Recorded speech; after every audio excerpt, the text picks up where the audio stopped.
Good morning, distinguished representatives of the governments, UN agencies, and international organizations, excellencies, friends from the media, my dear Rohingya brothers and sisters, and ladies and gentlemen.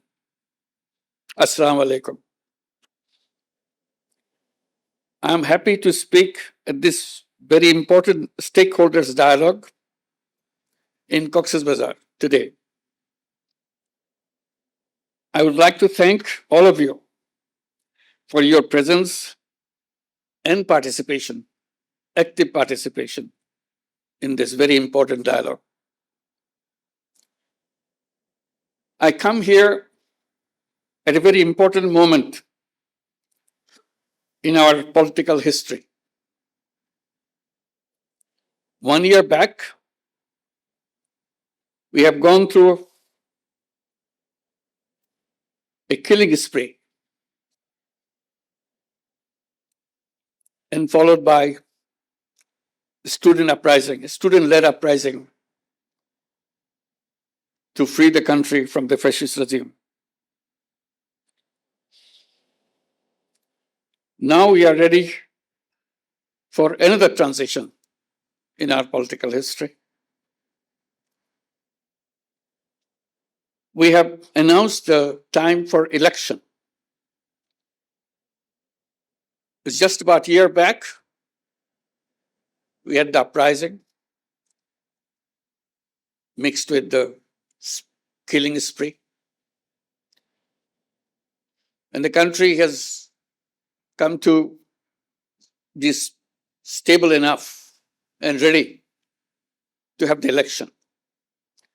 So we announced the election in the first half of February 2026. Interim government will be replaced by an elected government. We hope we can work out a solution to the Rohingya problem to let them go back to their own home.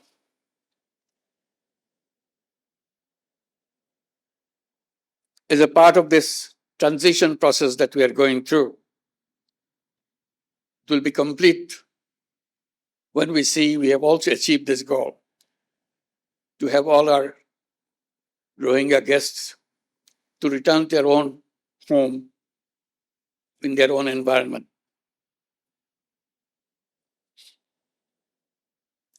On the 8th Rohingya Genocide Remembrance Day, with a heavy heart, I draw your attention to the forced displacement of Rohingyas and their exodus to Bangladesh from Myanmar. In a spate of only few weeks, in August 2017, around 800,000 Rohingyas crossed into Bangladesh. They came to Bangladesh to save their lives. Unfortunately, the barbaric attack and persecution still persists. Hence, we see fresh arrivals at our doorsteps every day.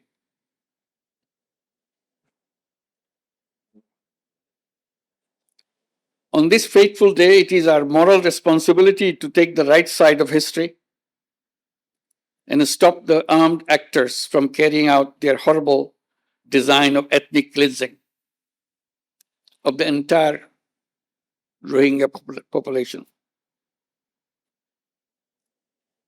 It will be a historic blunder if we wait for seeing the very last Rohingya living Rakhine. We cannot let it happen. International commitment is to help the Rohingyas to go back to their own home. When Secretary General came in March here to be with the Rohingyas during the month of fasting, and he himself gone through the fasting for the whole day and meet for iftar, breaking of the fast. with nearly 100,000 or 150,000 Rohingyas around him, giving them hope that the world is with them and help them to go back their home and celebrate those festivals like Eid al-Fitr back home rather than here in the camps. We see fearful and shuttered eyes of Rohingya women and men when they appear at our doorsteps with horrific stories. The stories include, among others, systematic persecution, denial of nationality, forced deportation, mass killing, rape, inhuman torture, destruction of their properties in arson, and so on and so on. That is why in 2017, and even before that, Bangladesh opened its border to the Rohingya in a humanitarian gesture to save their lives despite resource and capacity constraints. This manifests our empathy and compassion towards fellow human beings during their gravest humanitarian crisis. We don't afford anymore to stand silent at the protracted situation of the Rohingyas. Hence, we urge upon the international community to undertake collective efforts to stop the Myanmar junta and the Arakan army from unleashing violence against Rohingya. Effective role of the international community is much more needed than ever before. Excellencies and distinguished guests, I acknowledge the continued support, assistance, and solidarity of the donors, our partners, UN agencies, international organizations, and friends across the globe to the Rohingyas sheltered in Bangladesh. We greatly value your compassion and continued partnership for the Rohingyas. Your continued support will remain pivotal and exigent until they return home. Bangladesh now hosts 1.3 million forcibly displaced Rohingyas from Myanmar. That makes Cox's Bazar the largest refugee camp in the world. In addition, around 32,000 new babies are born each year in these camps. On the contrary, only less than 500,000 of them are living in Myanmar. This picture manifests that due to continued persecution, Rohingyas continue to leave Myanmar. During last 8 years, people of Bangladesh, in particular the host community here in Cox's Bazar, have been making tremendous sacrifices. The impact on our economy, resources, environment, and ecosystem, society, and governance have been huge. I thank our host community and the people of Bangladesh for their wholehearted support and enormous sacrifices for the Rohingyas. We don't foresee any scope whatsoever for further mobilization of resources from our domestic resources, given our own challenges. Rohingya issue and its sustainable resolution must be kept alive on the global agenda as they need our support until they return home. In that spirit of solidarity, during the last Ramadan in March this year, the Secretary General of the United Nations, Antonio Guterres, and I joined with over 100,000 Rohingyas in an iftar in Cox's Bazar, as I mentioned before. I take this occasion to thank the Secretary General on behalf of all the Bangladeshis and all the people in the camp and all the Rohingyas, wherever they are.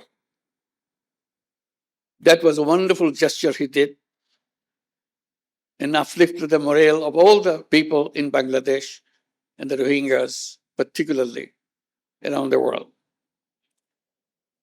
You may recall that last year in the United Nations General Assembly, I made a 3-point proposition to address the Rohingya crisis. In recognition of my call, the high-level conference was envisaged for this year's General Assembly.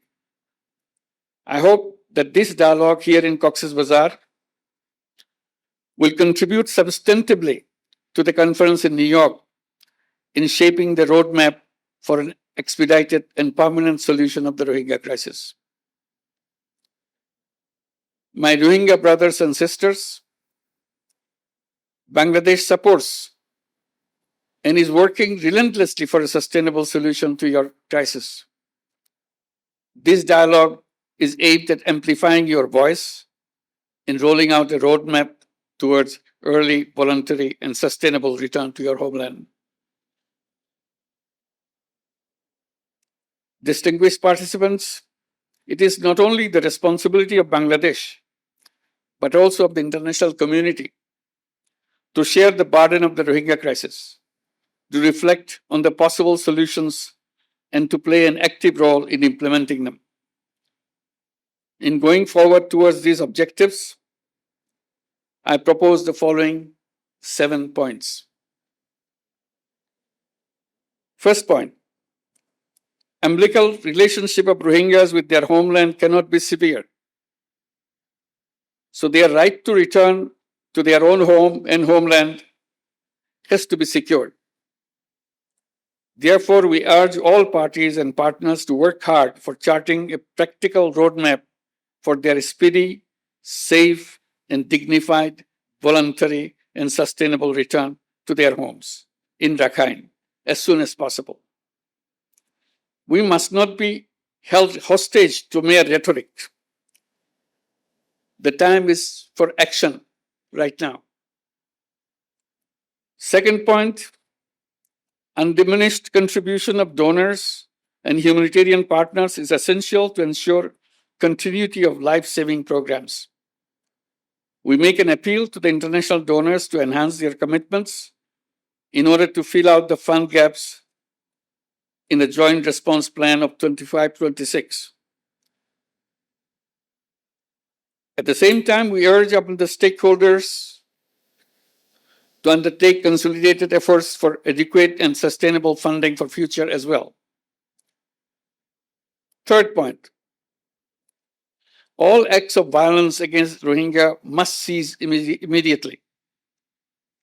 We urge upon the Myanmar authorities as well as the Arakan army to ensure safety, security, and livelihood of the Rohingyas. They should make sure that no more Rohingyas enter into Bangladesh. At the same time, they must allow internally displaced persons from camps in central and northern Rakhine to return to their homes inside Myanmar as soon as possible. Fourth point, a platform for consultation or dialogue is exigent for commencing communication, reducing tension, ending conflict among the ethnic communities inside Myanmar.